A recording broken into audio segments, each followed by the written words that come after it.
Ladies and gentlemen, good day and welcome to the Q4 and FY24 earnings conference call of Siyaram Silk Mills Limited. As a reminder, all participants' line will be in listen-only mode and there will be an opportunity for you to ask questions after the presentation concludes. Should you need assistance during the conference call, please signal an operator by pressing star then 0 on your touchtone phone. Please note that this conference is being recorded. I now hand the conference over to Mr. Amar Yadi from Orient Capital. Thank you and over to you, sir. Thank you, Shejal. Good evening, ladies and gentlemen. I welcome you all to the earnings conference call of Siyaram Silk Mills Limited to discuss the Q4 and FY24 business performance.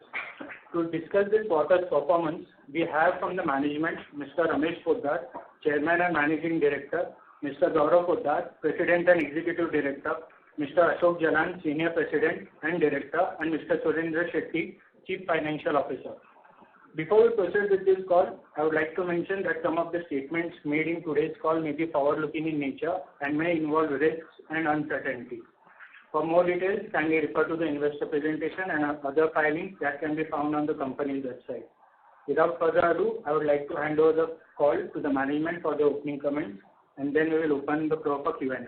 Thank you and over to you, Ramesh. Thank you. Good evening, everyone, and welcome to Siyaram Silk Mills Limited earnings conference call for the quarter and financial year ended 2024.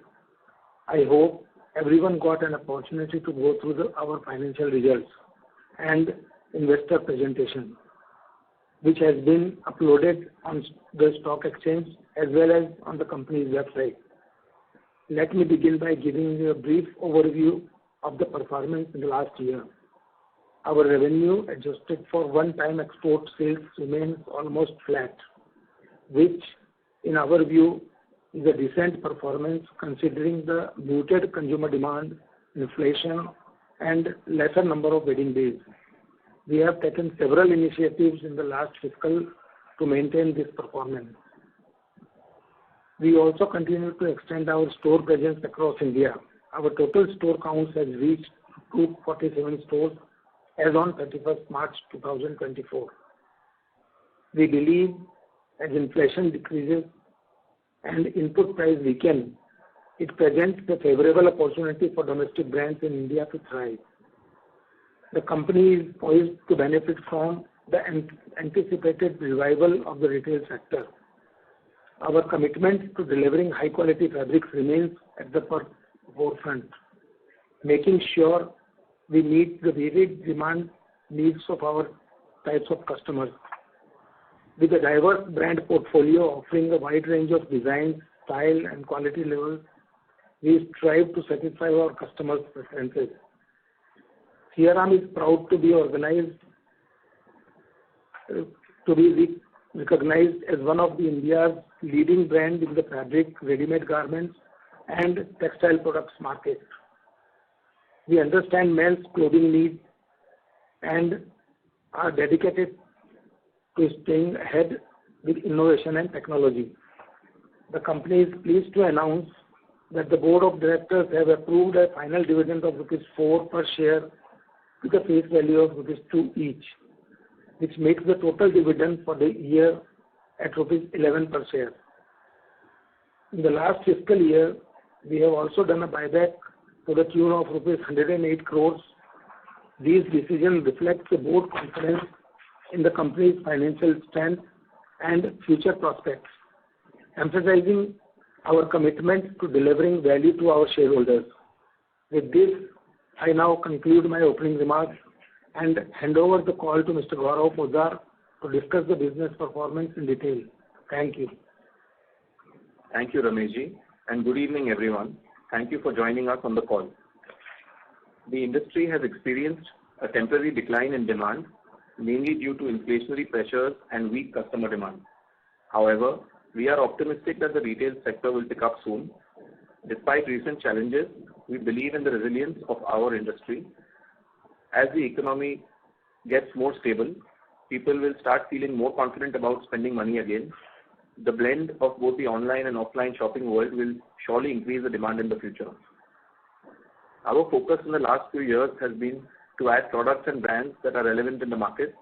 We have not only diversified and grown our offerings, stores and distributors, but have also worked on a lot of understanding of the end markets to stay relevant. We at Siyaram ensure that the fabrics are not only stylish, but also easy to take care of. When you choose us, you're not just choosing fashion, you're choosing convenience, simplicity and excellence. In the last quarter, we have strategically decided to merge the smaller format stores of Men's Bazaar, which showed more favorable sales when we merged them to the existing stores of Siyaram. We rationalized the teams that were created separately for Men's Bazaar towards opening Siyaram stores, and this exercise was more fruitful. We were able to open 6 stores in the last 2 months, and we believe that this decision will help us accelerate the store opening in the coming year. We target to open 40 number of stores in the next fiscal year. There are also several initiatives that we are taking to accelerate the growth of the company in the coming years. As a strategy, we have started working on a new retail project that will take us closer to the end consumers, and we shall be able to take larger wallet share of the consumer. We have done a detailed analysis and have started deploying some resources towards the same. We would also like to highlight that Siyaram always believes in disciplined capital approach, and we are very careful when we deploy capital and resources towards any new project. However, we will only be able to share more details towards this initiative in the quarters to come. Now I would like to give a brief on the financials of the quarter ended March 24. In this quarter, we reported sales of rupees 646.4 crores. In the corresponding quarter last year, we reported sales of 694.8 crores. Despite increased advertising and marketing expenditure this quarter, we have delivered EBITDA margin of 16.4% in Q4 FY24. This is in line with our stated objective of investments in brand building and increased visibility to gain market share. We continue to survey our customers regularly to see how we can position our products to match the preferences of customers. The feedback received drives us to innovate. We are finding smarter ways to do things by being more efficient with our resources and keeping costs in check. We are on a path towards sustained growth, fueled by innovation, smart choices, and a whole lot of optimism. Now I will request our CFO, Mr. Shetty, to share highlights of our financial performance, following which we'll be happy to respond to your queries. Thank you. Thank you, Gauravji. Good afternoon, everyone. In terms of standalone financial performance for the quarter 4 financial year 24, our revenue from the operations for quarter 4 financial year 24 stood at rupees 646 crores as compared to rupees 695 crores in quarter 4 financial year 23. Our revenue mix comprised fabric at 82%, garment at 13%, and yarn and others at 5% in quarter 4 financial year 24. We are pleased to report an EBITDA of rupees 106 crores with an EBITDA margin of 16.4% per quarter. Furthermore, our profit after tax for the quarter stood at rupees 69 crores with a PAT margin of 10.7%. In financial year 24, our revenue from the operations is rupees 2,087 crores as compared to rupees 2,229 crores in financial year 23. Our revenues remained almost flat year on year if we adjust for that one-time export order of rupees 82 crores received in FY23. EBITDA for financial year 24 stands at rupees 285 crores and EBITDA margin stood at 13.6%. PAT for financial year 24 stood at rupees 185 crores and PAT margin stands at 8.8%. Thank you. That is all from my side, and now we can open the floor for question and answer. Thank you very much. We will now begin the question and answer session. Anyone who wishes to ask a question may press star and 1 on their touchtone telephone. If you wish to remove yourself from the question queue, you may press star and 2. Participants are requested to use handsets while asking a question. Ladies and gentlemen, we will wait for a moment while the question queue assembles.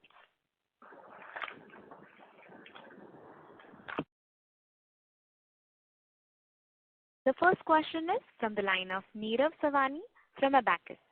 Please go ahead. Yeah, hi. Thanks for the opportunity. Sorry to interrupt you, sir. May I request you to use your handset, please?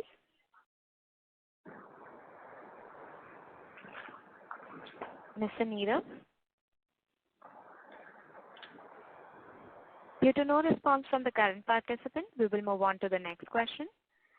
The next question is from the line of Akshay from Green Portfolio. Please go ahead. Yeah, hi, good afternoon, sir. So I have two questions. First is, could you please outline our revenue projections for the upcoming quarter? And the second one is, what are the demand sentiments that you are expecting in the first half of FY25? Thank you, Akshay. So I think both your questions have a some commonality amongst them. So basically for this first half of this year, the year looks a bit challenging as we have less number of wedding dates, and also there are heat waves that have reduced the weddings that are generally planned in these months of the year. So this first half looks quite challenging, but we are hopeful that the second half will be better with the market picking up and the festivities coming in. And over the year, we would like to give a guidance of about a 10 to 12% revenue growth. Okay, thank you. Thank you, sir. Thank you. The next question is from the line of Prerna Junjunwala from Elara Capital. Please go ahead. Hello.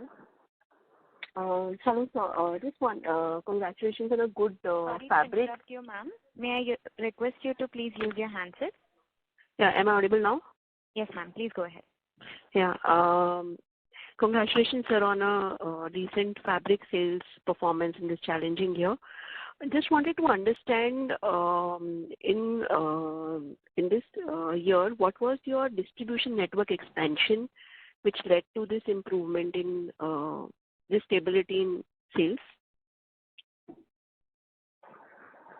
So we have a constant policy of reviewing the number of distributors that we have and adding or subtracting them as required. Generally, as we review different product segments between our brands, we keep adding distributors based on an ongoing basis. As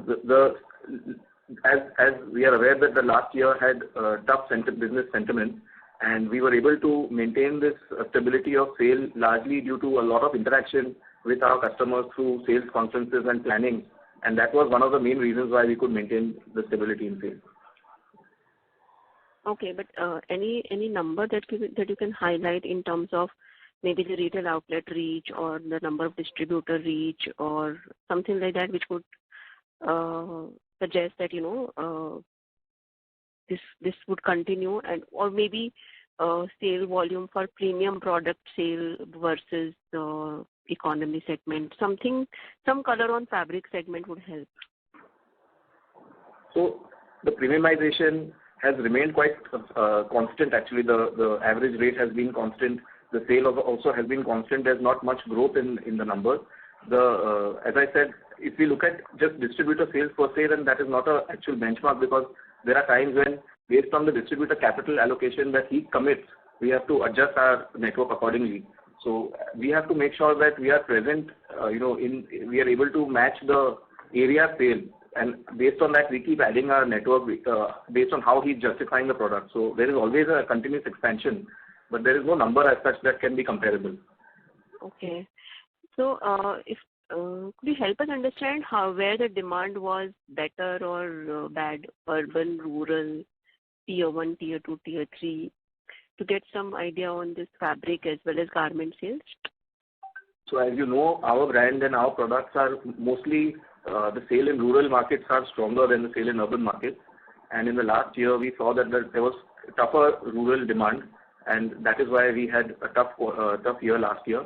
We have maintained stability because of our marketing efforts, but the rural market was very tough last year.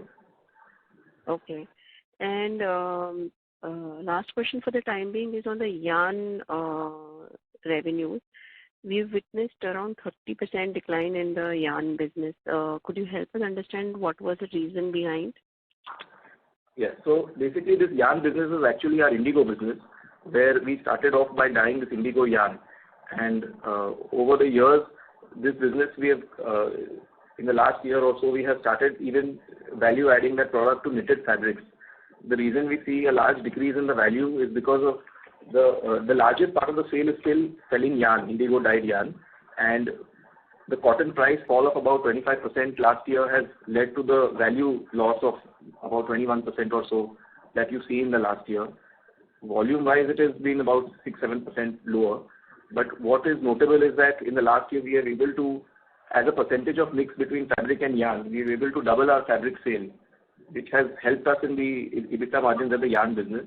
And going forward, this is a new product category which we are very confident that this knitted fabric denim product is being well accepted by the B2B players in the market, the brands, retailers across the country, and we are getting good response. And slowly we would like to increase the percentage of the fabric sale, which will help us in the profitability also.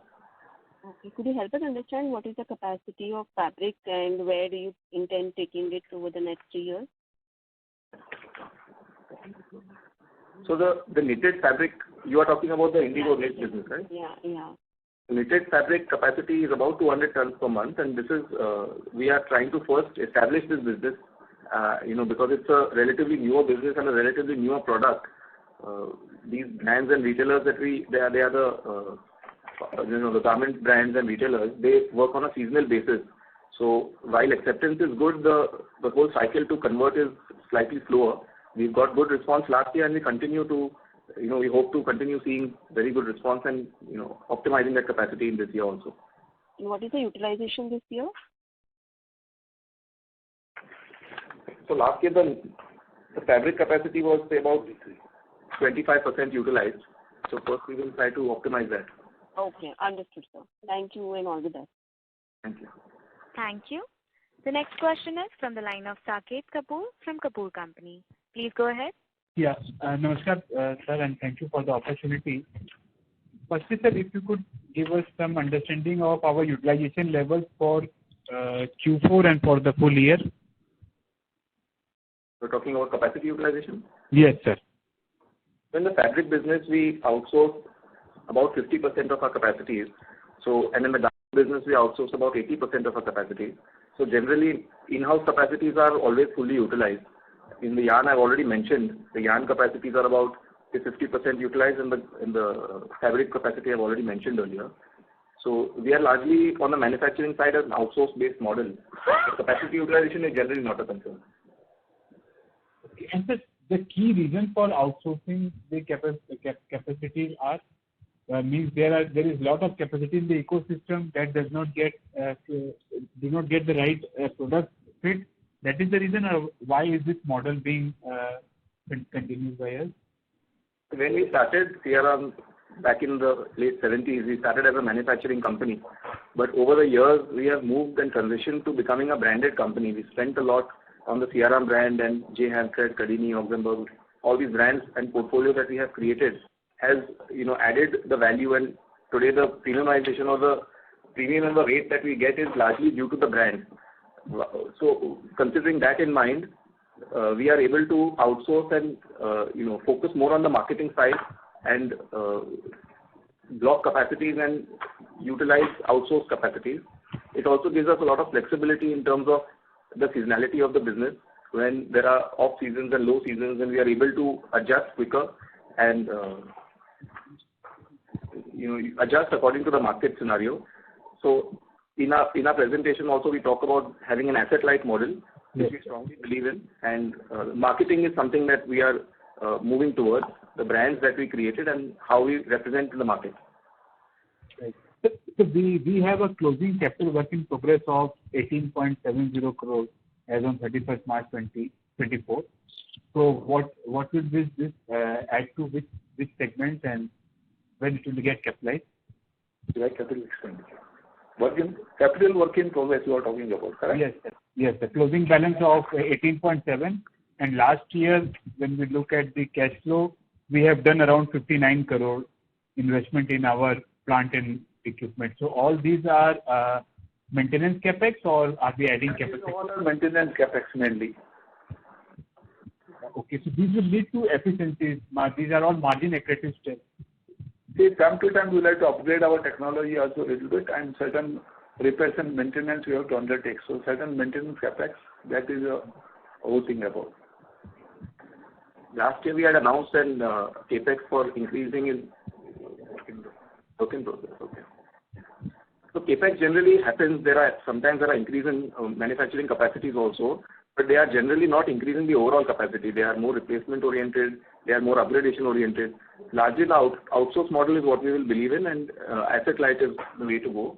But there is some kind of in-house manufacturing is required for flexibility. Correct. Sir, you mentioned about the 17 crore extra spend on the advertisement part. So for year as a whole, how much have we spent and what have we budgeted for the next year? So we truly believe that the strength of the brands needs to be continuously done through advertising. Last year we had an increased budget and we spent approximately 4% of our revenue in advertising. This year also we estimate to spend 4 to 5% on this advertising and sales promotion to continue with this trend of promoting our brands. 4 to 5% of the revenue. Right.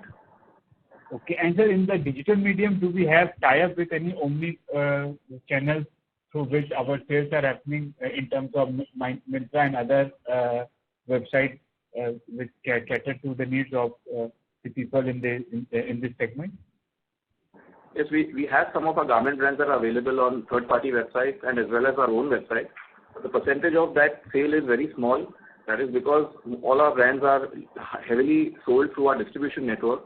And since we cannot discount those products online, generally we find that online sale is largely a discounted sale, and we cannot disturb our distribution network and our general trade through which we have the largest percentage of sale coming from. So that is more of an avenue of creating awareness that the products are available, but it does not contribute to a large significant percentage. So one small point on the processing and labor charges. When we look at a comparative number for March 23 and March 24, there is an increase to the tune of 16 crores. So are these advertising costs being debited in the processing and labor, or what should we read into this increase? See, this is mainly due to the outsourcing. So processing and labor and processing charges have gone up because whatever the additional production they require, we outsource it. That's the reason why these particular expenses are going up.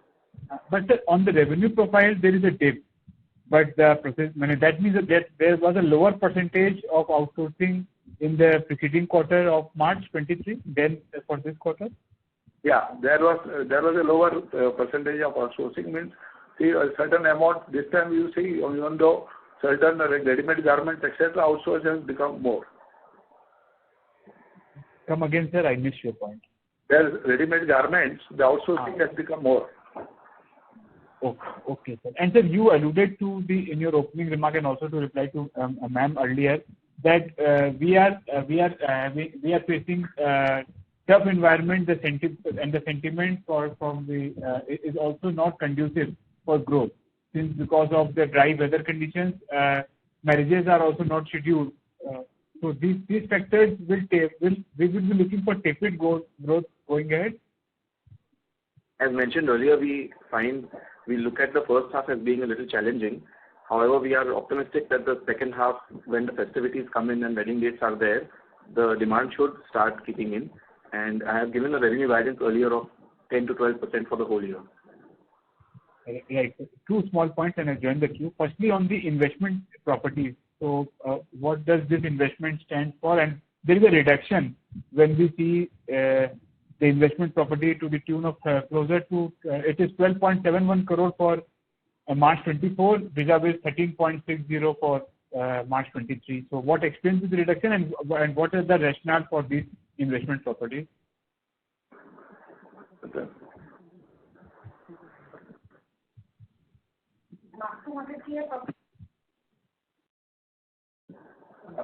On this point, I will come back to you. You send me this one because we'll have to see that which investment you are referring to. I am referring to non-current assets, investment properties, line item C. I will come back to you on this. Okay. Right. Okay, sir. I'll also join the queue. On the stores part, sir, you did mention about your 247 stores present. So, do we invest in them? What kind of synergies do we have with this? And are these exclusive? Sorry to interrupt you, sir. May I request you to rejoin the queue for your follow-up? Yes, ma'am. Yes, ma'am. I will rejoin. Thank you. Thank you. The next question is from the line of Bhargav from Ambit Asset Management. Please go ahead. Yeah, thank you very much for the opportunity. So my first question is that how much of the garment sales happen through our own stores?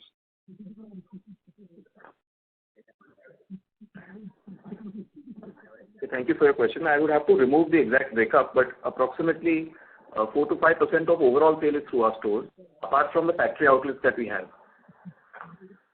So is there a plan to increase this proportion maybe in the next 2 to 3 years?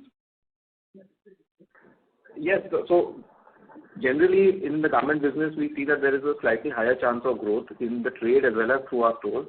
But the percentage of contribution for the garment in the overall company is smaller, so the effect is not seen as much. But generally, to your point is yes, the garment sale as a percentage would slightly increase. No, I was referring to the garment sales from our own stores, which is currently 5%. No, garment sale is not 5%. Overall sale is 5%. Yeah, अपना जो 247 stores है, उसमें से how much? It would be, I don't have a number with me, but it would be approximately. Garment sale contribution in our stores would be roughly about 40-45% of the overall sale of the store, which we expect to increase over in time. And what is the guidance on new store additions for FY25? So the model that we follow is largely a franchise-owned and franchise-operated model where the franchisee invests in the stock as well as the furniture, and all expenses are borne by him. So in an environment such as the one we are facing, it is quite difficult to find people to invest in the company. But we have taken a target of 40 stores that we will open in this year. Okay, 40 stores you will open in FY25 is what you are highlighting. That's right. And sir, when we sort of sell these garments to the wholesaling model, I would presume that these are small mom and pop shops. So essentially they would also be having their own private label. So assuming that our branded garment will be at a premium to their private label, what is the incentive for them to sell your garment? So the distribution channel through which we sell our apparel services retailers of all sizes. They are small mom and pop shops, or they are larger regional retailers of that area. So that is the extreme ends. One is the smallest mom and pop shop, and the other end is a very large regional format retailer who has multiple branches and large shops. So based on the kind of maturity that this retailer has, he would have his private label. There are many who have just branded apparel. There are many who deal in unorganized apparel, which is a very large market share in the apparel industry. And then there are the larger ones who also have private labels. Of course, a private label for a large retailer is manageable because of his volumes and number of branches. But even when he has private labels, he requires to have multiple brands, which is why he is classified as a multi-brand outlet. And these brands that are available in the market, he keeps them because it generates footfall to his store. Because the private labels that he has are not advertised, and he needs to create a portfolio of different brands and products that he offers to his customers to generate his footfall. Yeah, but so the brand spending which we do on garments will be very minuscule, right? In comparison, yes, the brand spending on the fabric and the Siyaram other brand is much larger. We spend and allocate our budgets accordingly, but ultimately we have to create a brand in all segments, whichever brands we are present in, to be available and acceptable to the consumer and also to the trade. So do you think that you'll have to change the strategy to step up your garment business, and the current strategy is not sort of working as per your expectations? Because it's been a long time since we've been present in the garment business, but unfortunately the contribution hasn't been that meaningful. So garment business we have been reviewing over time. We have exited from the earlier large format shops which are not helping the bottom line, as this was happening just before COVID or during COVID. because that was not, we are in the mass market segment, and these larger format shops were not helping the revenue, the bottom line happening, although the revenue was there. So as a decision, we exited that. However, we are looking at how we can expand this network through our own stores, and we are growing this business also. Okay, sir. Thank you very much. Thank you. The next question is from the line of Aditya Vora from Share India Research. Please go ahead. Yeah, hi sir. Thanks for the opportunity. I had question on the minimum import price which the government has levied of $3.5 on the Chinese imports in the knitted fabric segment. So can you talk more about it? One, and second is how has been the impact on the Indian fabric manufacturers? So over the last few years, there has been a lot of this Chinese fabric coming in India.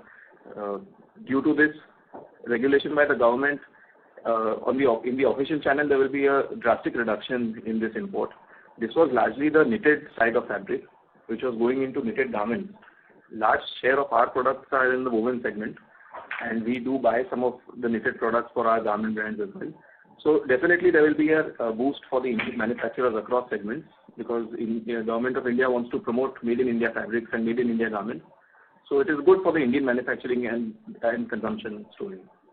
Right, but basically you're saying it won't move a needle for Siyaram, considering the fact that in that particular knitted fabrics you are not present. Right, it is largely for the knitted apparel that was being imported in north of India for their productions for knitted garments. Right. Okay. So, and secondly, I wanted to know, this whole recycling thing is taking a lot of center stage. So when we make our products, do we take the virgin yarn or do we take the recycled yarn? I mean, what is the proportion and how do we see that sourcing going ahead? So when we export, there are some requirements of buying recycled yarn, and that is a trend that is catching up very rapidly, and as required, we are able to source these different kinds of products to keep in mind the environment. Right. But is the recycled yarn cheaper than virgin yarn? No, it is not cheaper. It is more expensive because there is additional processes done on it. Right. So it is only because of the statutory requirement that you will have to source your recycled yarn. Otherwise, virgin would be fine for the Indian market. Sourcing of all products are available. Based on requirements, we are able to source this recycled yarn and recycled products. It's not so much of a requirement in the domestic business now. Okay, got it. And lastly, in your view, has the demand, bottomed out? The fall in demand, has it bottomed out? And do we see, you alluded to the fact that the first half of FY25 could be difficult, but where do we see things going ahead? So we feel that this first half is challenging and it's tough. I can never say it's bottomed out. We are hopeful that the second half starts picking up. Diwali is also slightly late, and the festivities kicking towards the second half. So hopefully by then the demand should pick up. Till then we have to be aggressive and try to keep stability. Right. Okay, sir. Thank you. I'll get back in the queue later. Thank you. The next question is from the line of Aditya Sen from Robo Capital. Please go ahead. Hi, thank you for the opportunity. Sir, do we have any guidance on the margins? Are we looking forward to go towards the 16% range? So it has always been our endeavor to maintain our EBITDA margins 14-15% in that kind of range. However, in the short term, there will be needs and we will not shy away from spending on advertising and marketing so that we maintain and promote our brands and our products. The nature of business is dynamic and the first half is challenging. But over longer term, we are confident of maintaining this 14-15% of sustainable margin. So for FY25, we should be below 14%. Is that correct to assume? It is our endeavor to continue this guidance even for FY25. Okay, all right. Got it. Thank you. Thank you. A reminder to all the participants that you may press star and 1 to ask questions. The next question is from the line of Keshav Garg from Counter Cyclic. Please go ahead. Sir, I'm trying to understand that if we see that during the past 6 years, our total revenues have increased by around 3% CAGR, which is less than the rate of inflation in the country. And sir, our EBITDA has also increased by roughly 2.5% CAGR, which again is less than the inflation in the country. Sir, but on the other hand, our balance sheet and cash flows are very strong, sir, but it seems that something is not correct with our growth strategy because, sir, I think in the past 6 years, the domestic textile and apparel market would have definitely increased by over 3%. So, in fact, it might have increased at more than double the rate at 6% CAGR over the past 6 years. So in that case, what do we need to do to basically increase our sales momentum? So, thank you for your question. As I mentioned in the opening speech, to enhance this growth and to identify ways of growing in the longer run, we are working on a new retail project that is still on the drawing board because we understand that this organized sector of the industry is growing rapidly and is taking a larger share of the overall industry. This will also help us increase our apparel sales because it is going to be as a finished product. So we are still on the drawing board, but this is an identified area that we want to be part of and which will help us come out of this small numbers that you are talking about. Sure, sir. And sir, also if we see at our garment revenues, they have declined from around 350 crore in FY20 to around 270, 275 crore last year. So going forward, sir, you think that we can grow the garment piece of the business at a faster rate than the 12-15% overall rate, 10-12% overall rate of growth that you are expecting? So in the business that we are in right now, it is always that the garment business will grow slightly higher than this average. But the retail business that I am talking about is also going to be a finished product business. So that will also ultimately end up being a garment sale. Sure, sir. And sir, lastly, sir, since our revenue and EBITDA and EPS is not growing at least in the past 6 years, so going forward, sir, can shareholders expect more share buybacks or last year's buyback was a one-off buyback? This is something we will take a call as and when the situation arises. Company has been doing consistent dividends and last year there was a buyback that was announced. As and when situation arises, we will take further decisions. Okay, sir. Thank you very much and best of luck. Thank you. The next question is from the line of Mahesh Attal from Lucky Securities. Please go ahead. Hello, sir. What is the percentage of premium fabric sale in our last year entire revenues?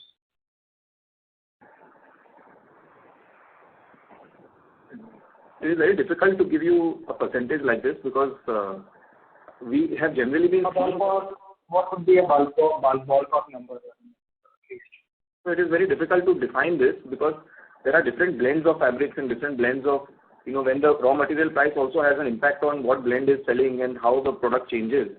So what is our endeavor is to try to premiumize the product, but then depending on the demand situation, it keeps fluctuating. So it is very difficult to give you a number as such. But we have seen traditionally, not apart from the last year, we have seen a trend of increasing realizations, which has been because of premiumization. We have, as a brand, we are participating in all kinds of product categories, whether it is blends of wool, blends of linen, blends of cotton, 100% cotton, 100% linen. So these are all premium fibers. But the mix keeps changing based on the demand. So it is very difficult to give a certain number like that. And out of these 247 stores that you say, how much of that would be in your rural region and how much would be in the urban region? So large part of them are in the rural region, and from the 247 largely... Can you divide it in percentage? I don't have an exact percentage, but I think maybe 75-80% would be tier 2 and below. Okay. And when we say that we have outsourced to add to the previous questions, someone has raised that question previously. Because the government sale in the stores as such, when you say that the government is an outsourced thing, which is asset-light model, don't you think that we should focus on the government sale from the franchise stores more? I mean, the advertisement should be in that direction.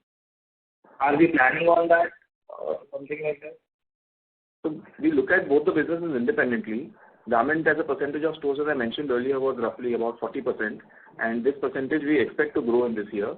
And the advertisements are done independently for each brand, so they are done to represent and create awareness in the overall consumer, not just for retail, even for the channel sales.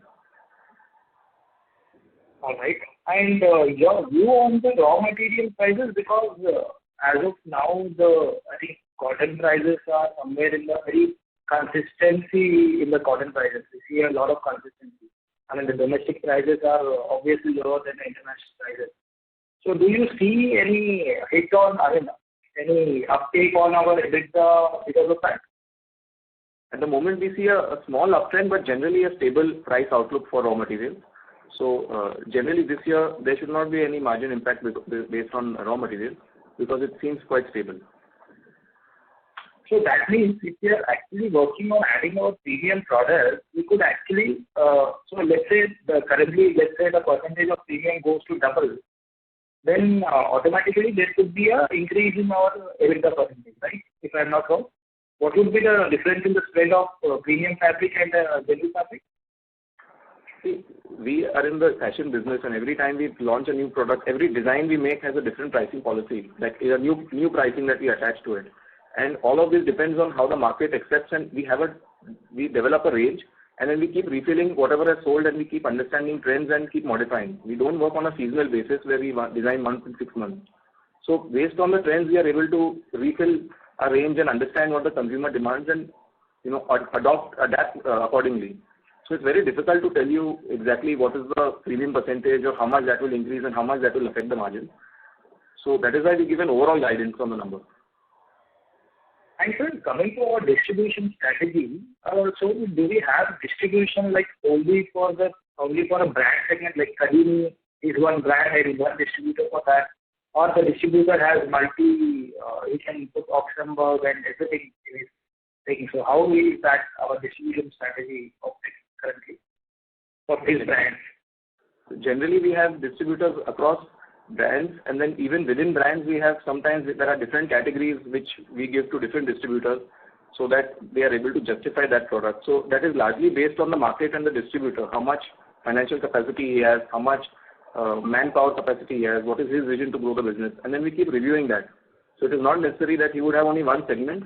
He could have more than one segment. He could have more than one brand. That totally depends on how his performance is and how he's aligned with the company. And do we also review the performance of the distributor sometimes? Sorry to interrupt. Yeah, sure. May I request you to rejoin the queue? Thank you, sir. Yeah, sure. The next question is from the line of Arjun Goyal, who is an individual investor. Please go ahead. Hi, sir. Good evening. My question actually pertains to another participant touched upon it regarding the payout policy. So, given this buyback for FY24, your payout goes up to 80-85%. So, what do you expect, or can you guide in terms of what do you think will be the return to shareholders in the short term? Is it likely to inch upwards, or will it remain to the historical 15-20% kind of range? Any guidance would be helpful. Thank you. So generally, we have a dividend payout kind of policy, which is somewhere in the range of 25% plus or minus. It is not a fixed number as such, but it is a rough guidance.